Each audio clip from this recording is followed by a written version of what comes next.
Ya, apakah sudah terlihat? Sudah, Sudah, Ibu. Ibu. Sudah ya. Oke, Assalamualaikum warahmatullahi wabarakatuh. Waalaikumsalam Waalaikumsalam warahmatullahi wabarakatuh. warahmatullahi wabarakatuh. Selamat malam teman-teman semuanya.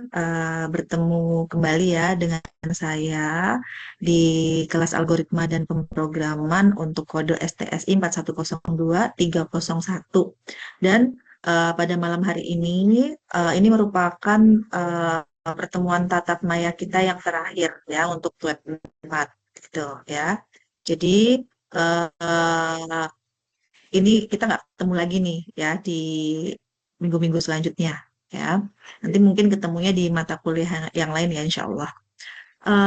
Sambil menunggu teman yang lain, kita langsung mulai aja ya. Untuk malam hari ini, nanti kita akan belajar mengenai array, method, ya, eksepsi, clustering, string buffer, dan math. Ya, dan seperti biasa untuk materi ini, saya ambil di e-learning UT ya. Kemudian yang pertama kita ke array dulu ya. Teman-teman harus tahu dulu pengertian dari array dan mungkin kemarin bagi yang sudah mengerjakan tugas sudah paham ya. Array itu seperti apa ya. Di sini saya jelaskan untuk pengertiannya. Array di sini merupakan objek yang digunakan untuk menyimpan sejumlah data. Elemen-elemen pada array ditandai dengan indeks. Jadi datanya disimpan di dalam satu array, tetapi data yang disimpan tersebut ditandai dengan indeks ya. Nah, seperti apa penampakannya? Seperti ini ya. Yang ada di kanan bawah ya.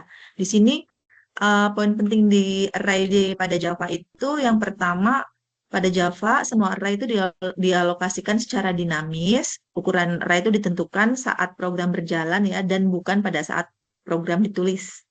Kemudian yang kedua pada Java eh, array itu merupakan objek, dengan demikian dapat mengetahui jumlah anggotanya. Jadi jumlah anggota yang di dalam array bisa kita ketahui. Ya, kemudian yang ketiga, variabel array dideklarasikan seperti variabel yang lainnya yang pada umumnya kemarin kita sudah belajar ya, dengan menyebutkan nama array setelah tipe data. Jadi tipe data dulu, kemudian nama dari array ya.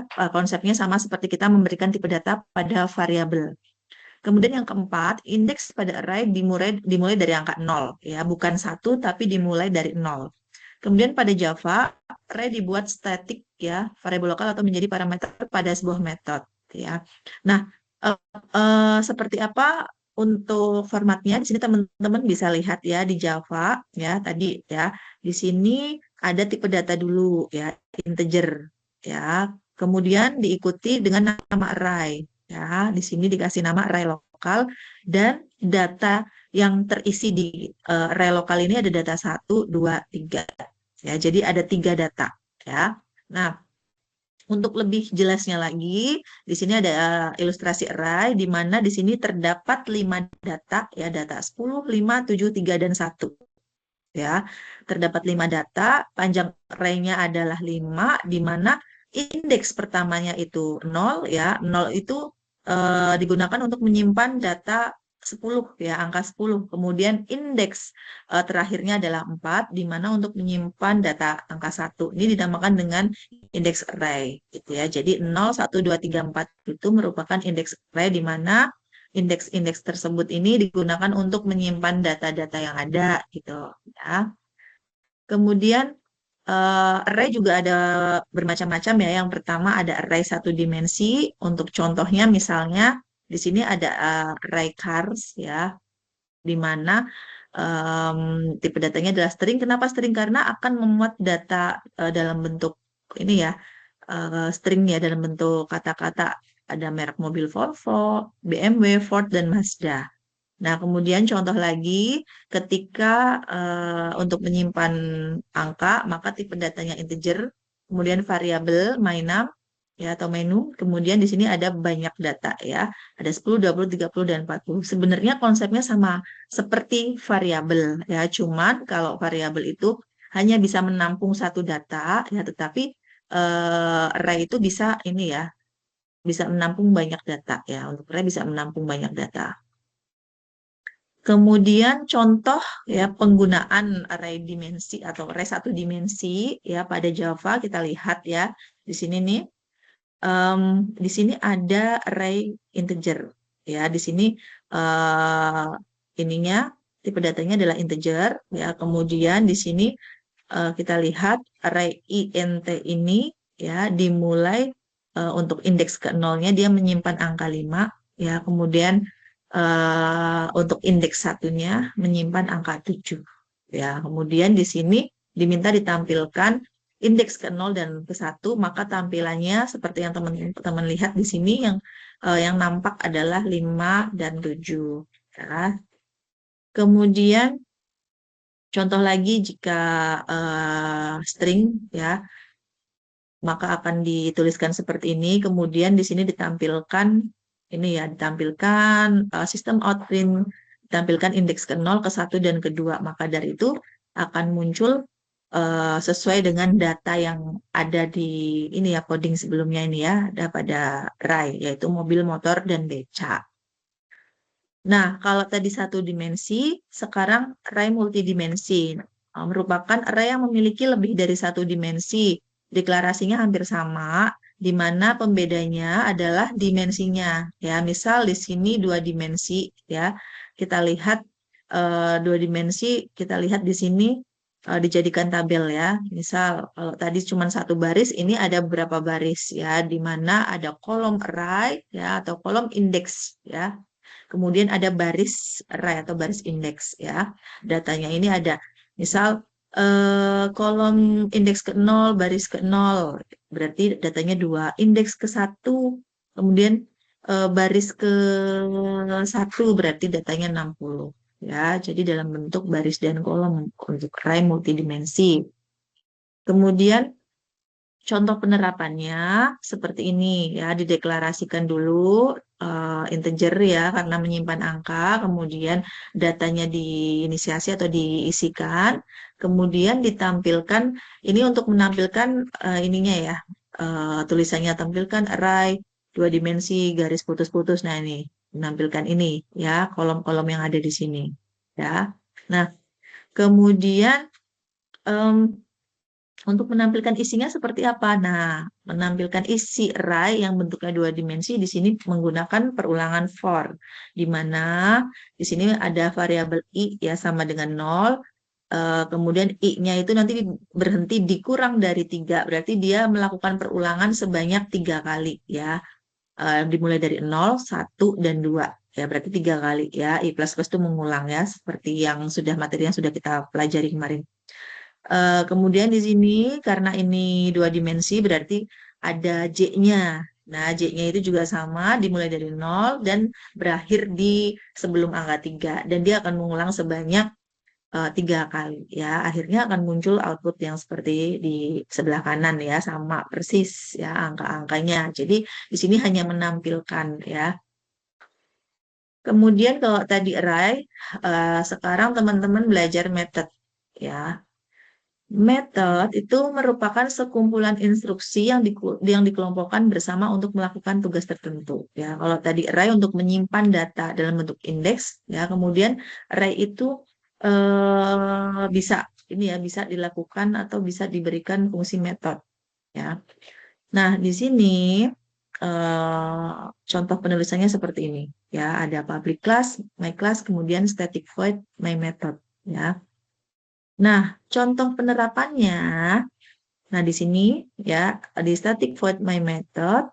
Nah, di sini langsung tampilkan hasil dari method ya. Kemudian di sini ada public static void main string argumen ya. Jadi metode itu diletakkan di bawah my class dan di atas public void ya.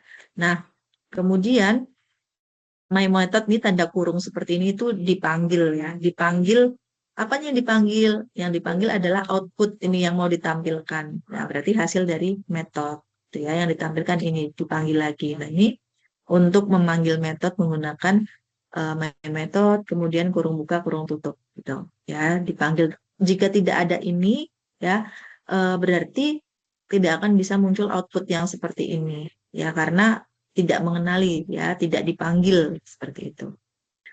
Kemudian selanjutnya ada eksepsi atau exception ya bahasa Inggrisnya, merupakan peristiwa yang menyebabkan program itu menjadi tidak normal error ya. Jadi kalau teman-teman membuat coding dengan bahasa Java ya atau dengan pemrograman Java, tentunya ketika membuat pasti tidak akan melulu mulus gitu. Ya, pasti ada kesalahan atau error-error ya yang disebabkan oleh beberapa kemungkinan-kemungkinan yang terjadi ya. Contohnya di sini misalnya inputan tidak valid ya. Jadi tidak sesuai, maka dari itu terjadinya debug gitu atau error ya, debugging atau error. Kemudian file yang dimaksud dalam kode program tidak ada, jadi em, tidak dikenali gitu ya. Contohnya mungkin ketika kita bikin variabel mahasiswa gitu. Nah, di bawah itu ditulis MHS. Maksud kita sama-sama mahasiswa, tapi si pemrograman tidak mengenali gitu. Karena mahasiswa dan MHS dianggap berbeda seperti itu. Misal seperti itu. Kemudian memori yang tidak terdefinisi dan masih banyak hal lainnya ya. Nah, masih banyak hal yang lainnya itu di sini kita bisa tahu jika kita mengetahui kategori error ya. Sebenarnya ketika kita membuat coding kemudian error itu sebenarnya itu masuk kategori yang mana gitu. Kita harus tahu gitu ya sebagai anak IT gitu ya. Yang pertama terjadi error ketika ada compilation error ya, ketika mengcompile ya. Kemudian ada runtime error dan logic error. Nah, untuk compilation error itu merupakan error ya yang terjadi pada saat program dikompilasi. Jadi ketika program sudah selesai nih, kalian buat program sudah selesai. Kemudian ingin dikompile gitu ya programnya agar bisa di running gitu ya, agar muncul actionnya kemudian bisa di running. Nah, tapi ketika ini ya ketika pengkompilan, nah itu terjadi error di situ ya. Di sini biasanya itu terjadi errornya, kesalahan yang ditampilkan itu adalah kesalahan sintaksis ya atau kesalahan penulisan program ya bisa jadi ngodingnya salah ya kemudian kesalahan semantik kesalahan secara logika yang tidak bisa dikerjakan kemudian ada kesalahan cascading kesalahan ambiguitas ya nah kesalahan sintaksis itu contohnya seperti ini ya. Misal di sini sudah pede banget ya ngetik, ternyata salah. Yang ketika di run muncul error seperti ini, ya. Dan di sini sebenarnya sudah diberitahu ya oleh sistem bahwa yang error itu ada titik komanya nih, berarti belum ada titik komanya. Kemudian kita lihat, oh di sini memang belum ada titik komanya. Itu kesalahan sintaksis, ya. Kemudian kesalahan semantik ini contohnya seperti ini. Kita membuat variabel, ya sudah diberikan tipe data juga, kemudian sudah dikasih rumus juga ya, di mana C sama dengan A kali B. Tapi ya, tapi di sini tidak diketahui ini yang mau dikali itu apa gitu. Ya, angkanya tidak diinisiasi.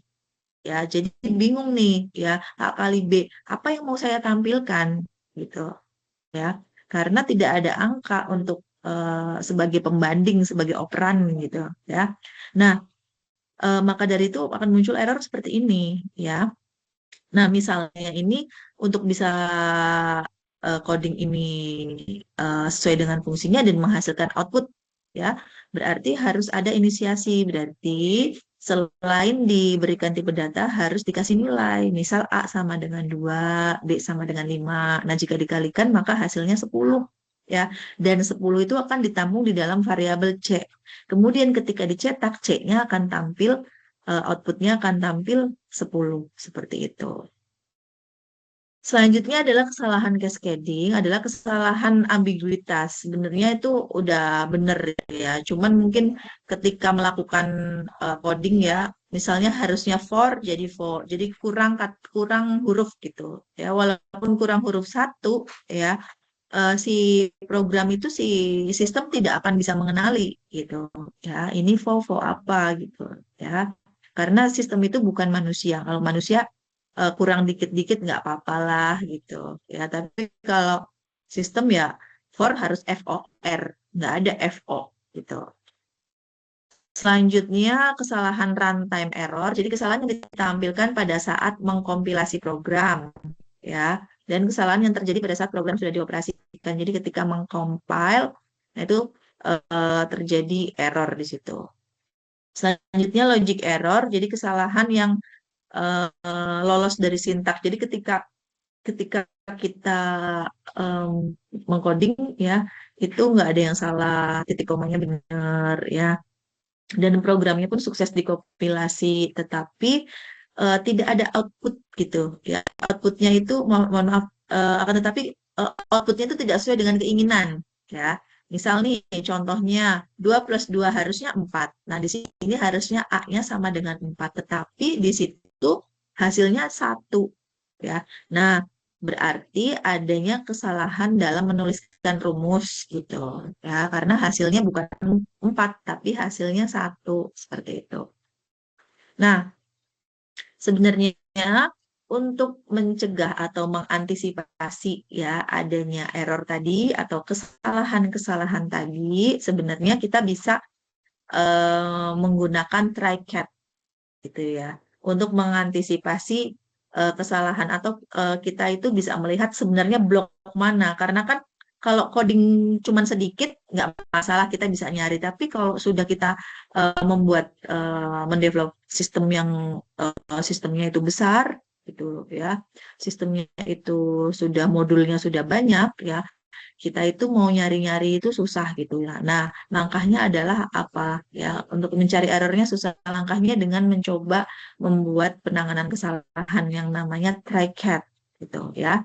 Nah, try-catch itu ada beberapa ya untuk menjebak kesalahan ya. Ada try-catch itu sendiri, kemudian ada try-catch bersarang, ada try-catch banyak, dan ada try-catch finally. Nah, untuk try-catch ya, di sini teman-teman bisa menuliskan seperti ini, kita langsung ke codingnya aja ya. Nah, ini bisa dilihat ya, menjebak kesalahan di sini ya. Nah, di sini ada integer main number 1, 2, 3 ya. Di sini dijebak nih, kesalahannya yang mana sih? Ada try, kemudian ditutup di bawahnya ya, kurung kurawa. Di sini ada cat ya. Kemudian di sini diminta untuk menampilkan indeks ke-10. Nah, kemudian cat di sini. Nah, di sini sebenarnya ada yang salah, outputnya ada yang salah ya. Di di daerah sini yang di dalam kotakan ini ada yang salah dikasih tahu gitu. Nah, jadi kita tidak melihat ke atasnya atau ke bawahnya, tapi hanya di kotakan tracket ini ya. Yang salah di mana? Nah, yang salah itu kita lihat, oh ternyata di sini yang ditampilkan itu mintanya indeks yang ke-10, padahal datanya itu cuma sampai indeks kedua gitu. Berarti kita harus memperbaiki eh, ini ya, eh, mulai dari integer sampai sistem ini nih yang kita lihat gitu. Jadi kita tidak melihat kemana-mana. Itu caranya seperti itu, menjebak kesalahan ya. Kemudian untuk trackhead bersarang, kalau terikat bersarang itu kayak kemarin konsepnya ya, waktu if else gitu ya. Ada if else di dalam if else. Nah, terikat pun sama, ada terikat di dalam terikat gitu ya. Contohnya ini ya, ada try ya, di sini ada cat ya, cat ya. Di sini catnya ada 2 ya, jadi bersarang. Jadi menjebak kesalahan yang ada di bagian sini sama yang ada di bagian bawah sini. Sebenarnya yang salah itu mana? Jadi oh ternyata indeksnya ini melampaui batas. Jadi sistem bisa ini ya, ada indeks array yang melampaui batas ini di sini. Jadi ketahuan deh ternyata cuma 3 ya, tapi mungkin minta ditampilkan lebih dari itu ya data yang ada. Kemudian try-catch finally ya, cuman ini aja ya, beda penulisannya aja ya. Ada try-catch kemudian ditutup sama finally ya. Hanya itu aja bedanya. Nah, ini menjebak kesalahan di sini. Ya, kemudian walaupun kesalahan sudah dijebak, maka blok sistem finale ini masih tetap dijalankan. Ya, walaupun sudah dijebak, nah sistem outprint ini tetap dijalankan. Seharusnya kalau yang tadi itu kan, kalau tidak kalau sudah ditutup di cat ini, yang bawah itu tidak terlihat. Tapi kalau terikat finale itu yang sistem outprinter ini masih tetap tercetak. Nah, ini contohnya nih, blok ini tetap dijalankan seperti itu. Kemudian ada eh, statement throw ya, sebenarnya sama ya, cuma nanti teman-teman mau pakai yang mana gitu. Nah, ini ada throw ya. Nah, di sini ada ini untuk memanggil metode cek umur, kemudian ini throw-nya untuk menjebak kesalahan ya, kemudian akan muncul di sini ya kesalahannya itu yang mana. Nah, sebenarnya ini terserah kalian nih ya mau menggunakan yang apa. Jadi ada beberapa ya, nanti lebih enak mau pakai yang mana. Nah, kalau ini penggabungan aja ya antara throw, try, catch ya. Di sini ada penggabungan penggunaan fungsi throw ya dan try catch ya untuk menjebak kesalahannya ada try, kemudian ada throw lagi, kemudian ditutup sama catch. Cuman di sini nggak ada finally ya, cuman throw, try, catch aja. Nah, kalau tadi menjebak kesalahan, kita sekarang ke clustering ya. Jadi kelas yang diturunkan dari Java Lang yang menangani deretan karakter ya dan mempunyai sejumlah metode yang berguna untuk memanipulasi string itu sendiri ya. Jadi kelas string itu bisa memanipulasi string itu sendiri ya, bisa mengubah huruf kecil menjadi huruf kapital dan juga menggabungkan string dan juga memenggal string dari depan, tengah atau belakang. Itu fungsinya ya untuk ini ya kelas string. Bagaimana penerapannya nanti kita belajar satu-satu. Nah, ini contoh ini ya, metode yang digunakan untuk mengetahui panjang string. Nah, untuk mengetahui panjang string itu menggunakan fungsi len. Contohnya di sini. Di sini misal ada variabel jumlah akar, tipe datanya integer, ya. Kemudian di sini ada string, ada variabel txt, kemudian tipe datanya string untuk menyimpan kalimat saya suka belanja Java. Nah, kemudian di sini jumlah char ya, jumlah char sama dengan txt length. Nah, di sini kita sudah menggunakan fungsi method string ya, yaitu length. Kita diminta untuk mencari panjangnya data ya dari kata-kata di bawah ini. Nah, kemudian nanti ditampung di variabel jumlah char ya. Nah, setelah itu tampilkan output ya. Output siapa yang ditampilkan? Output txt yaitu saya suka belajar Java. Nah, kalian lihat txt saya suka belajar Java ya. Belajar nggak tanpa R ya, di sini tanpa R ya. Kemudian em, ditampilkan lagi ya panjang string txt adalah jumlah char. Nah, tadi ya untuk mencari panjang jumlah char berapa? Berarti dihitung nih jumlahnya. Nah, outputnya seperti ini. Panjang string di txt adalah 21. Kita hitung 1, 2, 3, 4, 5, 6, 7, 8, 9, 10, 11, 12, 13, 14, 15, 16, 17, 18, 19, 20, 21. Nah, setelah saya hitung dari kata saya sampai Java ya, itu panjang karakternya adalah panjang stringnya adalah 21 ya. Untuk spasi ikut dihitung. Itu. Jadi itu cara untuk menghitung panjang string. Kemudian bagaimana untuk menggabungkan string? Ya, untuk menggabungkan string berarti kata satu digabung dengan kata dua atau kalimat satu digabung dengan kalimat dua. Nah, di sini contohnya ada nama depan, nama belakang, tipe datanya string. Di sini ada kani sama lagu. Nah, kemudian di sini kasih variabel baru lagi yaitu nama lengkap untuk bisa menampung gabungan ya, gabungan. Kemudian nama lengkap sama dengan nama depan ya, pakai nama depan. Kemudian menggunakan fungsi concat ya, gabungan itu menggunakan fungsi concat. Kalau tadi panjang string menggunakan fungsi length. Nah, yang di concat atau yang digabung itu dengan variabel apa? Dengan variabel nama belakang. Nah, kemudian tampilkan outputnya, maka dari itu akan muncul kani launggu seperti itu ya. Jadi digabung. Itu fungsi dari concat ya. Kemudian, hmm, nah kemudian kalau di sini menggunakan satu lagi fungsi dengan metode cat ya untuk mengambil satu karakter ya dengan metode char ya. Di sini eh, untuk mengambil satu karakter itu bagaimana caranya? Misal di sini ada variabel string x ya, tipe datanya string, kalimat yang disimpan halo Java seru. ya. Nah, di sini ada 4 variabel dan tipe datanya itu char.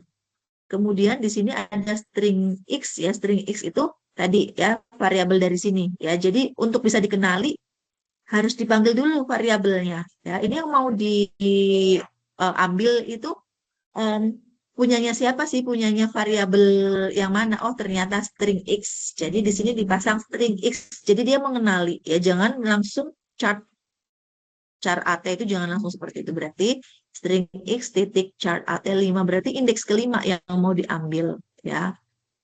Nah, indeks 0, 1, 2, 3, 4, 5 ya yang mau diambil ya 0, 1, 2, 3, 4, 5 berarti huruf C indeks kelima ya 0, 1, 2, 3, 4, 5 berarti J ya. Kemudian apalagi kemudian indeks ke-6 itu A sebelahnya J, kemudian indeks ke-7 V, indeks ke-8 A. Ya, kemudian ditampilkan di sini ya. Ditampilkan karakter kelima dipanggil kar 1. Mana kar 1 ini? Ya, karakter kar 2 ini. Nah, karena tadi JA, VA ini akan ditampung di dalam variabel kar 1, 2, 3, 4 ini. Kemudian dipanggil akhirnya menghasilkan ini ya JAVA ya. Ingat ya dimulai dari 0, 0, 1, 2, 3, 4, 5. 5-nya dari J ya. Seperti itu untuk pengambilan metode untuk satu buah karakter ya. Selanjutnya kita belajar kelas string buffer. Ya, di sini kelas string buffer itu diturunkan dari library object Java Lang. Ya, kita langsung aja ke sini ya metodenya. Metode ya, atau fungsi-fungsi dari string buffer ya itu ada ini ya string buffer append string S. Nah di sini em, di sini untuk penggunaannya seperti ini ya. Kita lihat di sini ada string buffer SBF1 ya, di mana di sini ada variabel SBF1, kemudian ada fungsi string buffer, kemudian new string buffer air laut itu asin ya. Nah, kemudian ditampilkan ya, ditampilkan apa? Di sini sistem out print SBF1 ya, ditampilkan SBF1 kita lihat ya, yang ditampilkan apa input di sini ya, ada input. Nah, kita lihat di sini inputnya air laut itu asin. Kemudian di sini kita menambahkan string buffer lagi, nilai string buffer SBF1 titik apa ya, kemudian nilainya true ya. Nah, kemudian ditampilkan. Nah, outputnya dipanggil nih SBF1 nilainya true. Berarti di sini output air laut itu asin titik 2 true ya outputnya. Kemudian di sini ada lagi nih menampilkan eh ini SBF2 kalau tadi SBF1 sekarang SBF2 string buffer SBF2 manusia kakinya 3 kemudian ditampilkan dipanggil di sini inputnya manusia kakinya 3 kemudian di sini menambahkan nilai boolean ya SBF2 titik append false ya kemudian ditampilkan output SBF2 berarti nanti tampilnya manusia kakinya 3 titik 2 false. Jadi menampilkan nilai juga ya, menentukan nilai juga gitu ya, memanggil dan menentukan nilai juga false atau true seperti itu.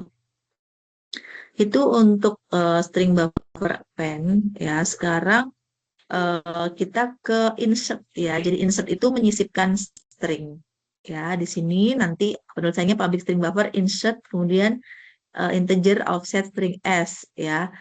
Penerapannya seperti ini. Nah, di sini kan seperti tadi ya, kemudian kata-katanya sama ya, seperti tadi ya, seperti yang sebelumnya. Em, kata-katanya nggak sama. Yang pertama ini belajar belajar sangat menyenangkan ya untuk bab 1 ya.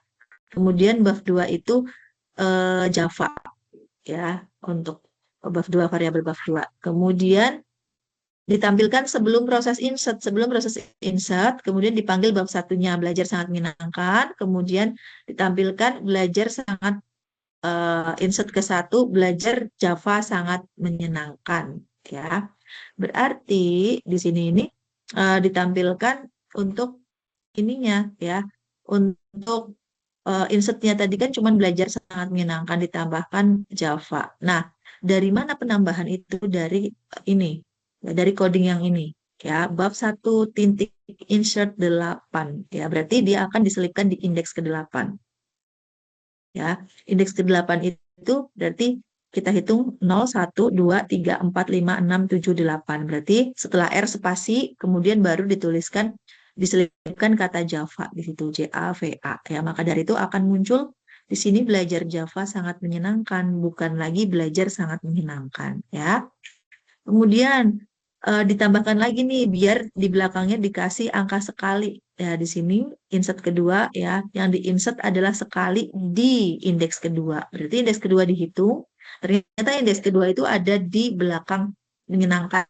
Ya, berarti indeks kedua ini ditambahkan sekali. Jadi belajar Java sangat menyenangkan sekali. Nah, itu untuk menginsertkan kata ya yang mau kita insertkan ya, jadi biar si sistem mengerti itu harus bagaimana codingnya gitu ya.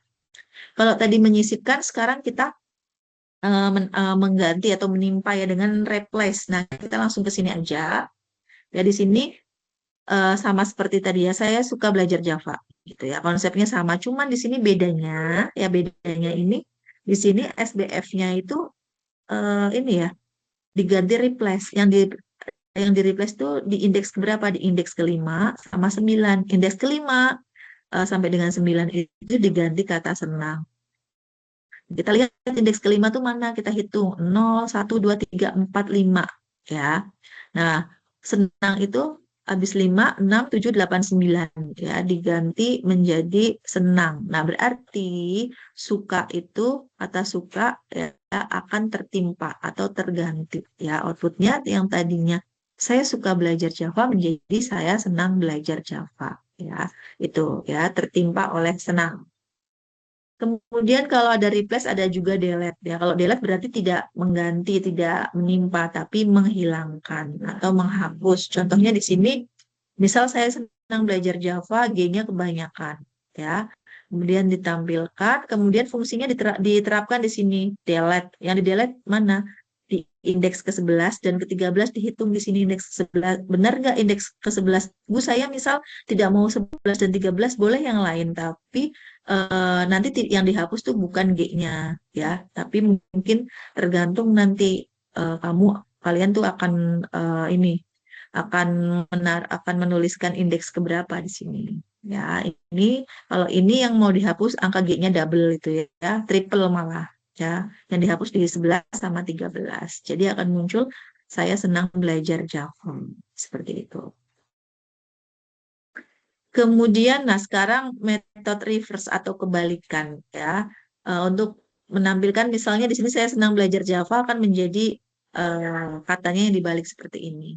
Ya. Nah, formatnya sama, cuman di sini diganti ini ya, fungsi reverse ya, SPF reverse untuk membalikkan kalimat. Nah, outputnya akan seperti ini. Kemudian, nah, ada substring. Kalau substring itu memotong string. Ya, misalnya ada kalimat suka belajar Java. Ya, di substring ke yang indeks ke-5, maka nanti hasilnya itu belajar Java. Jadi yang terpotong itu adalah kata suka, gitu. Ya, jadi bukan delete tapi dipotong. Ya. Nah, ini ya diletakkan fungsi substring di sini, maka hasilnya ini ya, sukanya terpotong.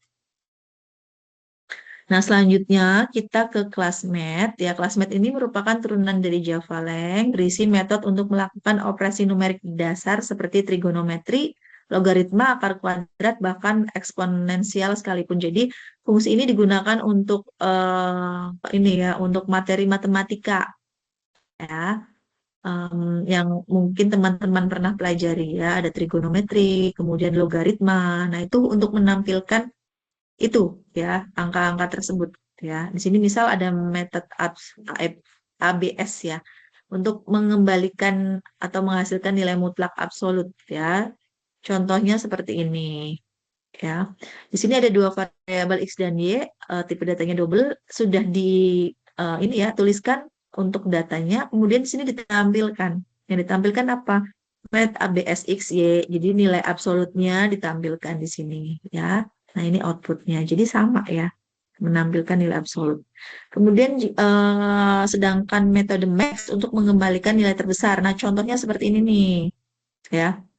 Di sini ada variabel, tipe datanya double, dan sudah diisi masing-masing inputan kecuali Z. Nah, kemudian di sini diberikan fungsi mat titik max x y, berarti mana yang lebih besar dari x dan y. Ya, maka sistem akan menjawab yang lebih besar dari 6.984 x ini x dan y ini 1.000 dibandingkan yang lebih besar adalah si 60.984 seperti itu. Untuk metode min itu sama ya, cuman di sini hanya menampilkan minnya aja. Berarti yang tadi antara 60.000 sekian sama 1.000 ya lebih kecil 1.000 gitu. Ya, ini untuk fungsi matematika kalau metode met ya. Kemudian round juga ini menampilkan pembulatan ke atas ke bawah gitu. Ya, ini saya cepat kalau yang ini ya karena hanya contoh-contoh untuk matematika. SQRT untuk akar ya, akar pangkat 3. Nah, ini misal nih 9, ininya 25, kemudian di SQRT ketika di outputkan, nah berarti outputnya ini 9 akar dari 9 ya, akar pangkat 3 berapa? Berarti 3. Kemudian SQRT atau akar dari 25 berarti 5. Kemudian ada CBRT untuk mengembalikan nilai akar pangkat 3. Ya, ini nilai akar pangkat 3 ya pakai CBRT ya. 125 ini jadi 5, kemudian 10, 2, kemudian min 27 berarti 3 ya. Seperti ini. Ini untuk matematika semuanya public stick double ini juga untuk matematika ya. Nanti teman-teman bisa pelajari untuk log ya. Kita lewati saja. Nah, kita ke pembahasan tugas ya. Tadi saya lihat itu teman-teman dari 20 baru 5 yang mengerjakan. Dan baru saja tadi sebelum saya membuka Microsoft Teams, baru 2 yang saya koreksi.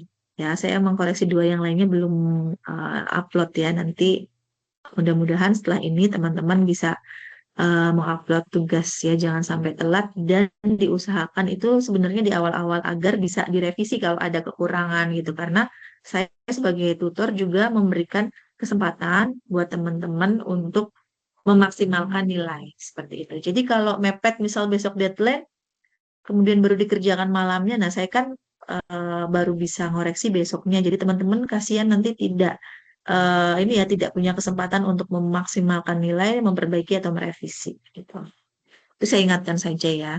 Dan untuk tugasnya sebenarnya tugasnya itu sama ya untuk cerita soalnya atau soal ceritanya. Cuman hanya saja di sini tuh diminta menggunakan fungsi indeks ya. Operatornya tetap di sini ada if, kemudian pakai array ya di sini pakai index array ya. Soalnya sama ya dan inputannya juga masih sama yaitu jam lembur dan golongan ya. Kemudian golongannya itu di array di sini A itu array-nya 0, B1, C2 ya ditentukan array-nya. Kemudian di sini juga ya untuk jam lemburnya ya dari array gaji sesuai golongan ya di sini ya presentasinya sama seperti kemarin cuman dikasih array ya. Nah, yang diinginkan adalah di mana teman-teman misal memasukkan golongan B muncul 3 masukkan jumlah jam lemburnya 3 misal. Nah, di sini akan muncul gaji golongan 6,5 juta, kemudian lemburnya 2.210.000, kemudian penghasilnya 8.710.000 ya akumulasinya.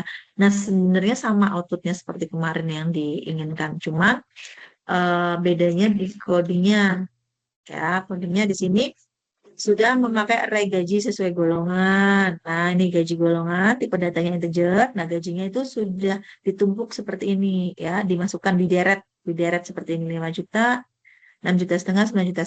Kemudian array lembur juga ini ya disimpan nih ada 30%, 32%, 34 gitu ya. Kemudian di sini untuk scanner untuk input. Nah, kemudian di sini input golongan dan jam lembur tadi ya. ketika di run ada output seperti ini. Muncul masukkan golongan A. Ya, kemudian nanti akan akan ditampung di golongan, variabel golongan. Jam lembur juga ditampung di sini jam lembur. Kemudian di sini indeks berdasarkan golongan ya. Jika -1 integer indeks golongan -1, kemudian jika golongan A maka indeks golongannya 0, ditentukan indeks golongannya loh. Jika B 1, jika C 2, seperti itu. Nah, di sini divalidasi golongannya ya. Jika -1 ya berarti si user itu tidak menginputkan selain A, B, C, maka nanti akan muncul output golongan tidak valid, maka program berhenti, terus selesai close. Nah, jika diinputkan sesuai golongan, berarti di sini gaji golongan sama dengan gaji. Ya, kemudian setelah itu sudah diketahui, kemudian dihitung gaji lemburnya. Jika jam lembur lebih dari sama dengan 1 dan kurang dari sama dengan 4, gitu hasilnya gaji lembur. Nah, di sini gaji lembur berarti persen lembur, jam lembur kurangi 1/100 gitu ya. Nah, di sini kemudian else if jika jam lembur kurang lebih dari sama dengan 5, maka persentase lemburnya ini ya, indeks keempat dibagi 100. Jadi dipanggil tuh indeks keempat berapa itu. Kalau tadi kan sudah disimpan ya, disimpan ini nih. 0, 1, 2, 3, 4. Nah, berarti 38%.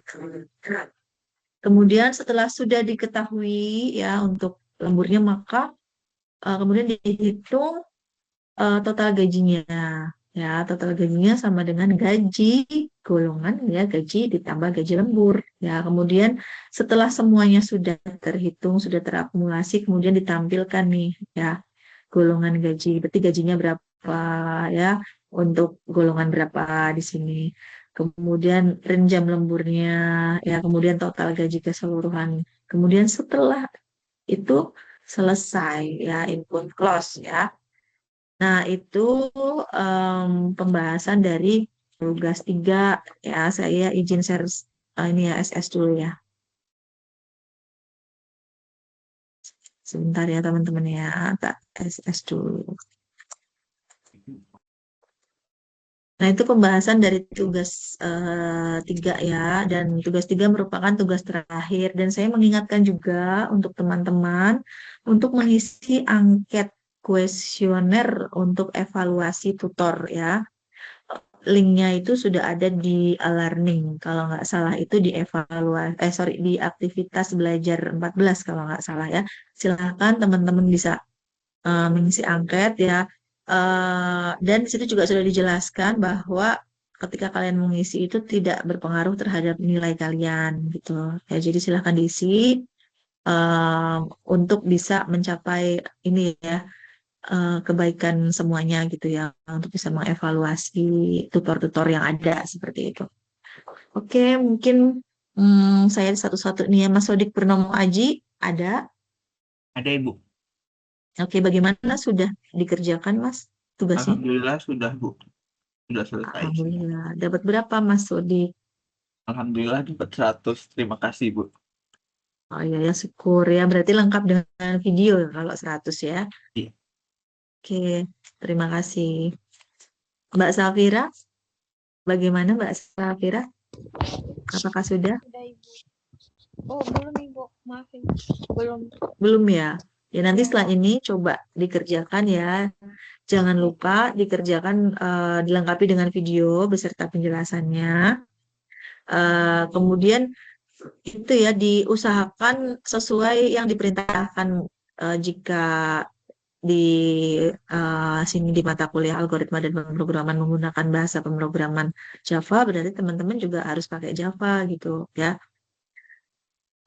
Untuk Java, untuk coding Java itu kan tidak harus ini ya menginstal aplikasi Java ya, tapi bisa menggunakan ini ya yang online ya, compiler online itu juga bisa gitu. Ya, jadi laptopnya nggak berat dan bisa dibuka, dicari di Google, cari aja compiler online Java. Nanti keluar, teman-teman bisa ngoding di situ, kemudian diklik outputnya, kemudian di situ akan keluar outputnya. Jadi tidak harus menginstal aplikasi Java sebenarnya ya.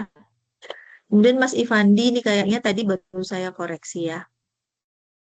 Barusan Ya, malam aja Ibu. sebelum ini. Ya, Ya, sudah ditengok ya sudah. nilainya? Oh Ya ya, sudah. berapa Mas? Ya, 100 Bu. Terima kasih. Oke, ya. Saya baru koreksi, jadi saya kayaknya ini familiar sama wajahnya tadi ya, wajah di fotonya. Oke, terima kasih Mbak Yunik. Bagaimana? Apakah sudah? Belum Ibu, habis ini Ini saya nanti, kerjakan. oke, nanti silakan dikerjakan ya. Tidak perlu menginstal aplikasi Java ya Mbak Yunik ya, bisa pakai kompiler online ya, biar mempermudah kalian.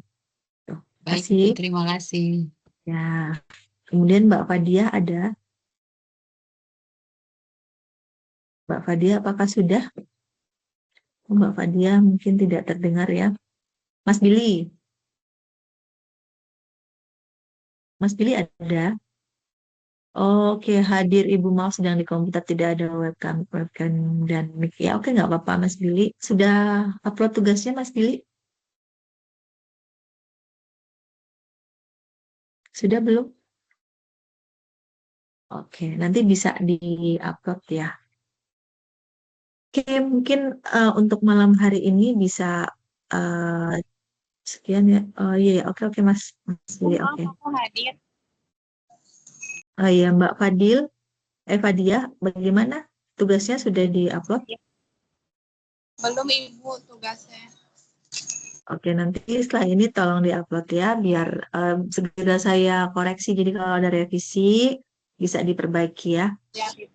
Oke, hmm, nanti setelah ini teman-teman coba buka laptop, kemudian belajar ngoding dengan Java ya untuk materi indeks ya sesuai dengan tugas yang telah diberikan di e-learning ya. Ada pertanyaan tidak, Mas Mbak? Cukup sih Bu. Cukup Bu. Cukup Tidak ya. ada. Ya. Oke, oke, oke ya. Oke, kalau nggak ada, mungkin untuk pertemuan malam hari ini kita sudahi. Nanti bagi yang belum hadir pada malam hari ini bisa melihat tayangan atau rekaman yang saya sematkan di learning ya. Dan karena ini pertemuan terakhir ya, mohon maaf mungkin apabila selama kita berinteraksi di beberapa minggu atau 1,5 bulan kalau nggak salah ya. Mungkin ada kata-kata saya yang mungkin menyinggung atau mungkin WA tapi saya lupa nggak bales gitu, mohon dimaafkan. Dan saya ucapkan terima kasih ya karena saya sudah mengenal kalian di mata kuliah ini. Dan mohon maaf sekali lagi ya. Oke, saya Terima akhiri kasih, Bu. untuk pertemuan ya sama-sama Mas. Pertemuan hari ini sampai jumpa di lain waktu. Terima kasih. Iya, terima kasih juga. Ya, ini Mas Billy ya. Terima kasih. Saya akhiri. Assalamualaikum warahmatullahi wabarakatuh. Waalaikumsalam Waalaikumsalam. warahmatullahi Waalaikumsalam wabarakatuh. Ibu, terima kasih. Terima kasih. Terima Terima kasih kasih Ibu. kembali. Ya. Ibu.